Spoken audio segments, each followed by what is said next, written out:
Good evening. We begin tonight with explosive allegations that have surfaced regarding Kenya's upcoming June 25th Gen Z memorial demonstrations. These disturbing claims, reportedly aired on KTN TV, paint a chilling picture of calculated interference planned against what was intended to be a peaceful commemoration. The allegations center around a sophisticated operation allegedly orchestrated to disrupt the first anniversary memorial of the 2024 anti-finance bill protests that tragically claimed multiple lives. According to the reported intelligence, this interference extends far beyond typical crowd control measures, allegedly targeting specific demographics with particular brutality and employing tactics designed to suppress documentation of events. At the heart of these explosive claims is William Kamket, the Member of Parliament for Tiaty constituency, who allegedly serves as a key coordinator in this operation. Kamket, a vocal figure in Kenya's political landscape, is purportedly working under the direction of two senior unnamed officials. The structure of this alleged conspiracy suggests a hierarchical organization with clear command lines, indicating sophisticated planning rather than spontaneous action. The scope of the alleged operation is particularly concerning. Reports indicate that 5 members of parliament and 1 governor have been assigned specific responsibilities in disrupting the demonstrations. This level of alleged coordination among elected officials, if accurate, would represent an unprecedented breach of the democratic principles these leaders are sworn to uphold. Perhaps most disturbing is the reported meeting at the prestigious Sarova Panafric Hotel, located in Nairobi's upscale Valley Road area. This venue, known for hosting high-profile conferences and government meetings, allegedly served as the command center where these officials convened just 1 day before the demonstrations against the murder of Albert Ojwang. The choice of such an establishment for allegedly plotting interference with peaceful demonstrations adds another layer of gravity to these accusations. The reported operation appears to involve a complex network of individuals spanning different levels of government and civil society. Antonella Kakuko, previously known as the former spouse of ex-Citizen TV reporter Kendagor Obadiah, is allegedly leading this operation.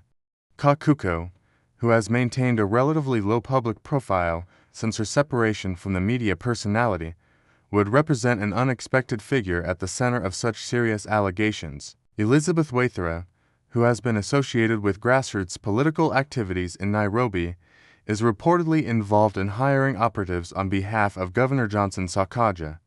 This connection is particularly significant given Sakaja's recent public denials of any involvement with goons who disrupted previous protests. The governor has consistently maintained his innocence and has even promised to ensure security for peaceful demonstrators. Karen Karadik, allegedly working within the office of Felix Koskei, Kenya's head of public service, represents another concerning element of this reported conspiracy. Koskei's office oversees significant aspects of government administration, making any alleged involvement particularly troubling for the integrity of public service. The list of alleged participants extends to include Don Kamau, Samuel Mundia, Calvin Okoth, Swala Sonko, and MCA Lamodiambo. Notably, Absalom Odiambo, the member of County Assembly for Korogoko, has recently been recognized for his outstanding performance in public service, making these allegations particularly jarring given his public recognition. Among the most alarming aspects of these allegations are the reported logistical preparations that suggest premeditation and extensive planning. The claim that thousands of clubs manufactured in Nanyuki have been transported to Nairobi police vehicles represents a particularly grave accusation. Nanyuki, a town in central Kenya known for its military installations and training facilities, has previously been associated with security-related activities. If these reports are accurate, the use of official police vehicles for transporting weapons intended to harm peaceful demonstrators would represent a fundamental corruption of law enforcement resources. This alleged misuse of public resources for suppressing constitutional rights would constitute a serious breach of public trust and legal authority. The reported targeting of specific demographics, particularly the alleged plan to beat female demonstrators and systematically confiscate mobile phones to prevent documentation, suggests a calculated approach to both inflicting harm and controlling narrative. The strategy of preventing recording appears designed to ensure that any violence committed against demonstrators cannot be documented or later used as evidence, reflecting an understanding of how modern protests rely on citizen journalism and social media documentation. These allegations emerge against a backdrop of escalating tensions surrounding the June 25 memorial demonstrations. The planned events are intended to commemorate the tragic deaths that occurred during the 2024 protests, including the recent murder of Albert Ojwang, whose death in police custody has sparked nationwide outrage.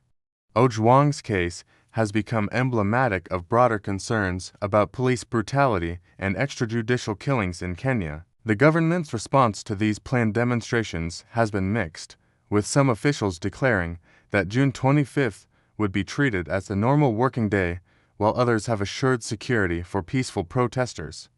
This contradictory messaging has contributed to the climate of uncertainty and suspicion surrounding the upcoming events. Recent incidents, including the deployment of alleged goons during previous protests, have already demonstrated the potential for violence and have heightened concerns about the safety of demonstrators. Videos showing coordination between police and armed civilians during earlier protests have raised serious questions about the integrity of law enforcement's commitment to protecting peaceful protesters. If these allegations prove accurate, they would represent a fundamental assault on Kenya's democratic institutions and constitutional order. The right to peaceful assembly and freedom of expression, cornerstone principles of Kenya's 2010 Constitution, and any systematic effort to suppress these rights through violence and intimidation would constitute a grave constitutional crisis. The alleged involvement of elected officials at multiple levels of government would indicate a coordinated effort to undermine democratic processes and citizen participation. Such actions would not only violate constitutional provisions, but would also breach the oath of office that requires elected leaders to uphold and defend the Constitution. The reported use of state resources, including police vehicles, for activities aimed at suppressing peaceful protest would represent a serious misuse of public assets and a breach of the public trust. Law enforcement agencies are constitutionally mandated to protect citizens and maintain order, not to facilitate violence against peaceful demonstrators. As Kenya approaches June 25, the nation stands at a critical juncture where the integrity of its democratic institutions hangs in the balance.